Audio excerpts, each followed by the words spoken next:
She called to say it's over, but she didn't see this coming. The call that changed everything. It was a warm Friday evening, the kind that lingers with the scent of firewood and fading sunlight. I was at Mason's cabin, sitting around a crackling fire pit with 3 of my oldest friends. Beer in hand, laughter echoing into the open sky. I felt something I hadn't in a long time, peace.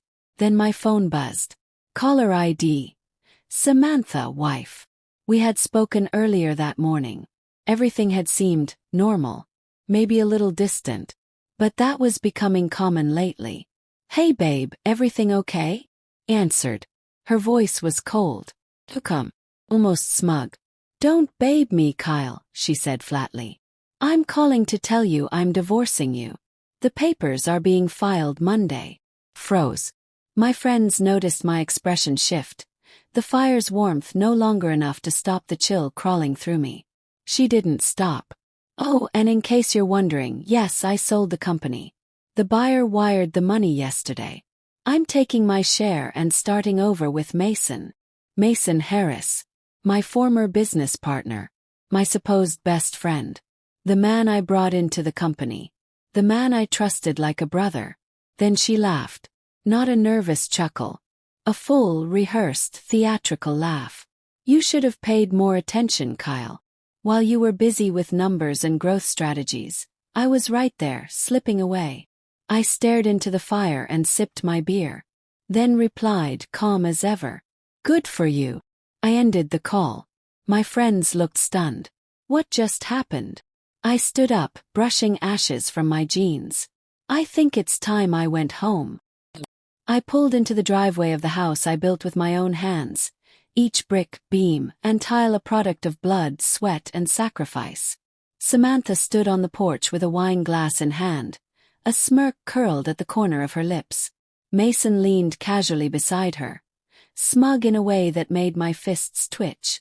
Well, that was quick, she called out. Didn't expect you to give up so easily. I looked them both over. No anger. No shouting. Just cold clarity. Turned to Mason. Good to see you again, partner. He chuckled, dismissive. Still think we owe you a conversation? Not really. Just came to grab a few things. Inside it looked like a hurricane had passed through. My office was gutted. Cabinets emptied. The safe cracked wide open. Even my late father's vintage Omega watch gone. In the living room, Samantha was waiting. You're not going to cause a scene, are you? She asked. Shrugged. Why would I? You sold the business, right? Legally binding, all clean, right? Exactly, she said, folding her arms. We even got legal backing from Mason's attorney. You'll get your cut eventually. Assuming you don't waste it crying into your beers, Mason added with a grin. I smiled politely. Right. Just one question, Sam. When exactly did you sign the final sale agreement? She raised an eyebrow. 2 days ago. Why? Interesting, I said, stepping into the kitchen, grabbing a bottle of water. I twisted the cap slowly. Because 3 days ago, I quietly transferred all the intellectual property, back-end systems, and software rights to my name alone. Fully notarized. Legally filed. I own everything now. You sold a shell. Her face drained of color.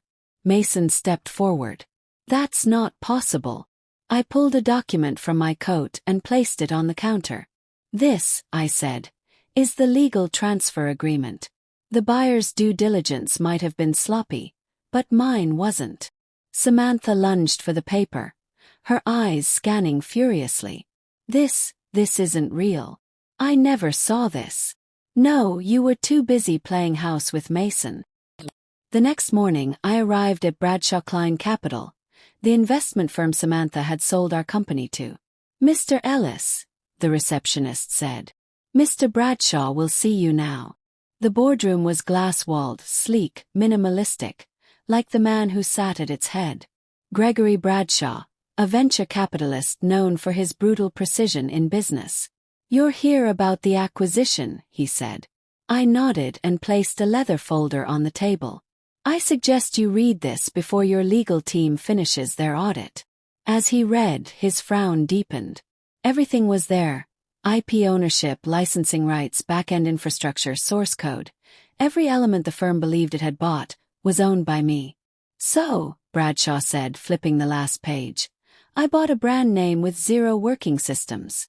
Exactly, I replied. Everything you think you bought, you didn't. I still control it all. And your wife had no idea.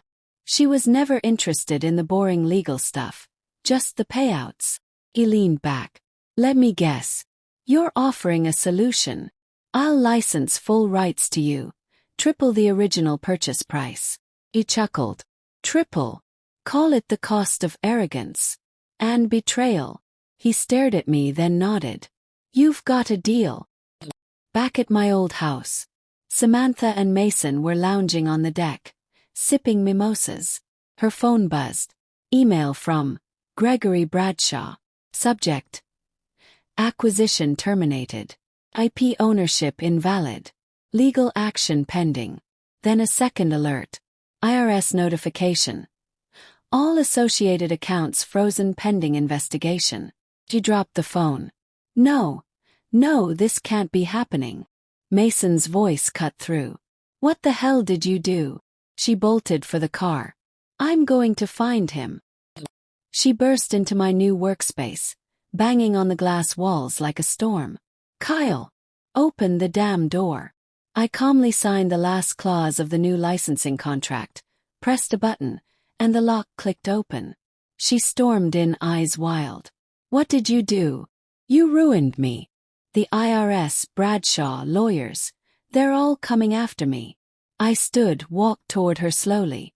No, Samantha. You ruined you. I just stepped aside and let the truth catch up. She broke down. Please. I made a mistake. Take me back. We can fix this. Give me something. Anything. I handed her a sealed envelope. She tore it open, her last hope. It was a copy of the prenup she had once insisted on signing. Any businesses founded or acquired by Kyle Ellis prior to or during the marriage shall remain his sole and protected property.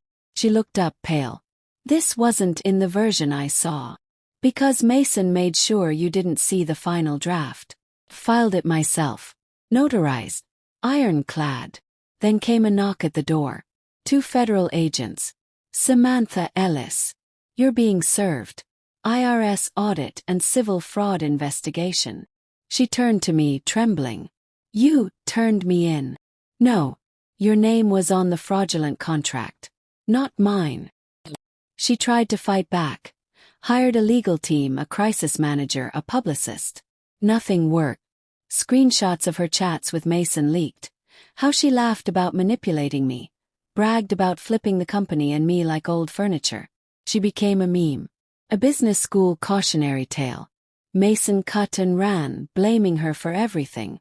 She was left facing lawsuits, public humiliation, and frozen accounts. The fantasy she chased turned into a nightmare she couldn't escape. I rebuilt quietly. Turned the licensing deal into a self-funded tech incubator. Leaner. Martyr. 100% mine. And I met someone. Elena, a woman with integrity, brilliance, and no appetite for drama. One night while working late, my phone buzzed. Unknown number. Kyle, it's me. Have nothing. I was wrong. Please talk to me. I stared at the screen for a long moment, then pressed block. Final words. I never saw her again. But people still whisper stories of a woman with faded clothes and hollow eyes, waiting outside courtrooms, hoping for a break that never comes. And at networking events, someone always asks, "Aren't you the guy whose wife tried to steal everything?" I smile and reply, "No, I'm the guy who saw it coming, and let gravity do the rest." Like this story. Share it with someone who needs to hear it. Drop a comment. What would you have done? And remember, karma moves slow, but it always hits hard.